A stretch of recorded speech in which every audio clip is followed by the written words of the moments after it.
I तपाईं मेरो कसरी बाबा पर्नुभयो? म तिमीलाई जन्म दिएर हुर्काएर पढाएर बढाएर बाबा परे नि। ए तपाईले मलाई जन्मको?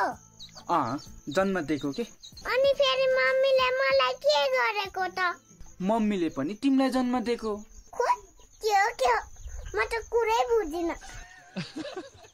अलि बुझ्ने गरी भन्नु न। ल स्पष्टै छ त। म तिमीलाई जन्म दिने बाबा, मम्मीले तिमीलाई जन्म दिएको तिम्रो मम्मी। ए म आकाशबाट खसेको होइन। त कहाँ आकाशबाट खस्या त नि? त मम्मीको घैँटोबाट खस्या हो। ए झुन्न बाजेछु। कैसे कैसे लोग रहते हैं यार यहाँ पर।